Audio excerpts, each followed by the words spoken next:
Saudara-saudari terkasih, salam jumpa kembali. Semoga kita semua dalam keadaan sehat selalu dan Tuhan senantiasa menyertai dan memberkati kita semua. Kita tahu bahwa tanggal 15 Agustus Gereja Katolik merayakan Hari Raya Santa Perawan Maria diangkat ke surga. Dan dalam liturgi kita rayakan pada hari Minggu tanggal 18 Agustus. Ketika kita merayakan Hari Raya Santa Perawan Maria diangkat ke surga, kita tahu bahwa itu adalah salah satu ajaran resmi Gereja Katolik tentang Bunda Maria. Masih ada 3 ajaran lagi tentang Bunda Maria yang tidak boleh dilupakan oleh kita orang Katolik. Yang pertama, ajaran resmi Gereja Katolik bahwa Santa Perawan Maria tetap perawan atau Semper Virgo. Yang berikut ajaran resmi gereja yaitu bahwa Maria adalah Bunda Allah atau Theotokos atau Mater Dei. Kemudian yang ketiga, Maria dikandung tanpa noda dosa atau Maria Immaculata. Dan yang terakhir yang kita rayakan pada tanggal 18 Agustus yaitu Maria diangkat ke surga atau Maria Assumpta. Ini adalah 4 ajaran resmi Gereja Katolik yang harus kita ketahui oleh kita semua sebagai orang Katolik. 4 ajaran resmi Gereja Katolik ini ditentang atau ditolak oleh teman-teman kita, saudara-saudara kita, gereja-gereja didominasi Kristen Protestan. Mereka menolak 4-empatnya, bahwa Santa Maria itu tidak perawan, Santa Maria bukan Bunda Allah, Santa Perawan Maria itu orang berdosa, Santa Perawan Maria tidak diangkat ke surga. Dan itulah penolakan mereka terhadap Bunda Maria. Bahkan kita semua bisa mengikuti di dunia media sosial, di YouTube, di TikTok, ada berbagai macam tuduhan terhadap Bunda Maria. Ada pendeta-pendeta yang muncul, kemudian mengajarkan dengan penolakan terhadap Bunda Maria. Mereka mengajarkan bahwa Bunda Maria itu juga orang berdosa. Kita sebagai orang Katolik hendaknya tetap yakin akan ajaran dan penghormatan kita terhadap Bunda Maria, dan itulah ajaran resmi Gereja Katolik tentang Bunda Maria. Di sana sini ada tuduhan atau ada yang menghakimi bahwa Bunda Maria itu adalah orang berdosa, Bunda Maria juga berdosa. Senantiasa hendaknya kita sebagai orang Katolik sungguh yakin bahwa Maria tidak berdosa. Maka beberapa imam tampil untuk mempertahankan atau mempertanggungjawabkan iman tentang ajaran gereja tentang Bunda Maria. Kita tahu bahwa Gereja Katolik itu mendasarkan dirinya dalam ajarannya dalam 3 hal. Yang pertama adalah kitab suci, yang kedua adalah tradisi suci gereja, dan yang ketiga adalah magisterium gereja atau kuasa mengajar gereja. 3 fondasi iman gereja inilah yang menjadi kekuatan ajaran dalam iman Gereja Katolik. Gereja Katolik berbeda dengan saudara-saudara kita didominasi Kristen Protestan, yaitu Gereja Katolik tidak mengenal sola scriptura, sola gratia, sola fide, dan juga sola lainnya. Gereja Katolik tidak mengenal ajaran tentang sola. Dan kalau kita mau jujur, ajaran tentang sola atau hanya iman, hanya kitab suci itu tidak biblis, tidak ada dalam kitab suci. Gereja awal, para rasul tidak pernah mengajarkan tentang sola itu. Itu baru muncul pada abad ke-16 dalam dominasi gereja Kristen Protestan. Maka video saya tentang bagaimana mempertanggungjawabkan iman bahwa Bunda Maria itu bukan berdosa, kita bisa lihat, dan juga tampil Romo Patris Allegro yang juga mempertanggungjawabkan iman Katolik, terutama video-video tuduhan atau apa yang dikatakan oleh pendeta Deking Gadas dan juga Almofu di mana Romo Patris Allegro tampil kemudian tanda kutip membungkam apa yang dikatakan oleh para pendeta ini tentang ajaran mereka tentang Bunda Maria atau penolakan mereka tentang Bunda Maria. Mari kita melihat video dari Patris Allegro yang membungkam atau yang betul-betul mengcounter apa yang dikatakan oleh pendeta Al-Mofo. Kita saksikan dan semoga menguatkan iman kita sebagai orang Katolik. Perlu saya tegaskan pula bahwa Maria dikandung tanpa noda dosa karena ia harus mengandung putra Allah yang menjadi manusia. Kita tahu hubungan antara anak dalam kandungan dan ibunya itu amat dekat. Maka tentu hubungan antara Maria dengan Yesus selama dikandungnya juga amat dekat.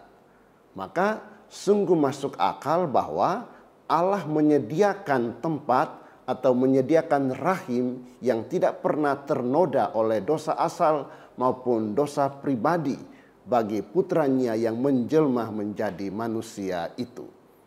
Allah tidak dapat bersatu dengan dosa.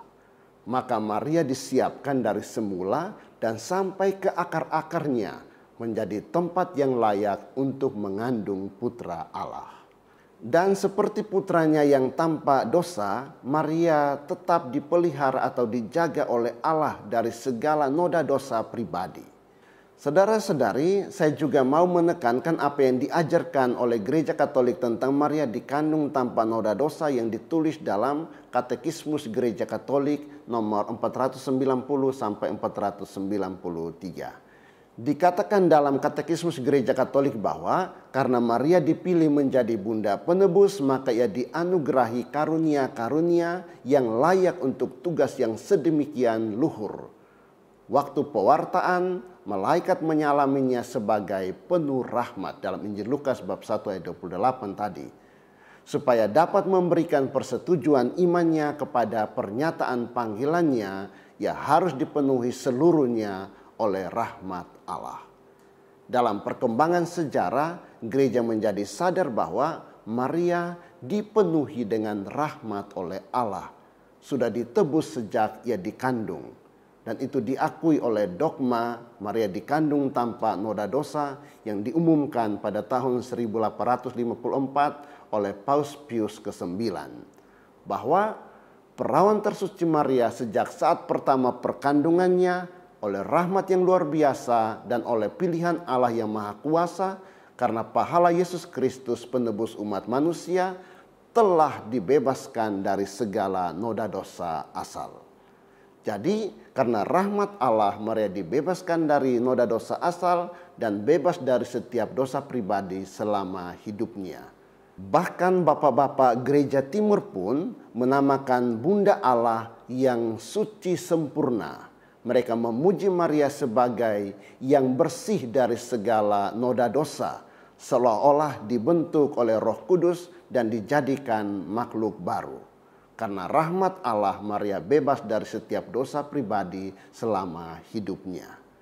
Doktrin konsepsi Immaculata itu sama sekali tidak bisa dibantah oleh dia. Dia hanya memberikan satu pertanyaan atau dua pertanyaan. Tapi Salve Al-Mofo, Paus Al-Mofo, begitu. Kamu penjelasan bocil kecil Patris Allegro saja kamu tidak paham itu. Bayangkan kumpu otak di mana itu, begitu. Kumpu otak jauh di bawah sekali sampai bocil Allegro menjelaskan saja kamu tidak paham. Ya. Pengecualian yang kamu kutip-kutip ayat itu pengecualiannya ada di Kekaritomene, paham? Saya sudah dijelaskan dan kamu tidak paham ternyata. Kamu berulang kali parroting round ajaran heresi yang mengatakan Maria berdosa, itu saja. Tidak ada satu ayat pun yang menuliskan dosa Maria, tapi kamu begitu yakin. Karena kamu berpikir kamu sola scriptura, tapi kamu banyak terlalu asumsi di luar Alkitab. Protestan itu memang terlalu ngeri heresinya, ya, sampai tidak mau mendengarkan penjelasan logis. Ya. Kamu kan tidak sama sekali tidak mengungkit apa yang saya bahas itu kan. Karena memang kamu tahu itu memang langsung ketikam ke jantung kamu akan menghindar dan ambil Paulus terus, ambil Paulus. Paulus tidak pernah menyinggung bahwa Bunda Maria berdosa, tapi kamu begitu yakin. Karena asumsi kamu seperti itu. Karena kamu diajar oleh Protestan pemberontak itu. Bukan Luther, Calvin dan Zwingli, entah Protestan siapa lagi itu. Ya, Protestan itu begitu berbahaya ya. Ya, kamu serang Bunda Maria itu, kenana jadi Yesus, dan kamu sekarang tidak bisa membuktikan kepada dunia bagaimana caranya Yesus yang Tuhan itu menyelamatkan Yesus yang manusia itu. Tidak bisa, hanya sola fide. Nah, karena iman kalian itu simsalabim, terlepas dari otoritas mau kesetaraan, akhirnya kamu tidak punya cara. Bahayanya adalah kamu yakin Yesus itu setengah manusia, setengah Tuhan. Atau dia menjadi seorang manusia dulu, baru ketuhanannya menyelamatkan dia. Bidat. Begitu. Kamu yakin tidak? Kamu penjelasan itu bidat. Ya. Tapi kamu tidak akan percaya. Ya. Ya. Kamu itu paus almofu. Kamu sedang menolak paus gereja Katolik untuk menjadikan diri kamu sebagai paus bagi orang Protestan yang setuju dengan kamu. Ya. Jadi kamu mau jadi paus, katakan saja bahwa saya ini paus dan tafsiran saya tidak bisa salah. Siapa yang menjamin tafsiran kamu tidak bisa salah? Diri kamu sendiri. Itu bidat sebenarnya, itu seperti itu. Keras kepala. Ya. Ya. Dan beda jauh sekali dengan Bunda Maria yang kamu serang itu. Kamu mati-matian menyerang Bunda Maria karena Bunda Maria persis menunjukkan kebobrokan kamu. Dosa kesombongan. Protestantisme. Good job, Paus Almofu. Si bocil Allegro menjelaskan saja kamu tidak paham. Itu otak kamu ada di mana kira-kira?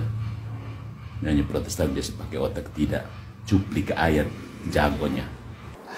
Saudara-saudari, semoga para Romo yang tampil di media sosial lewat pengajarannya semakin menguatkan iman kita.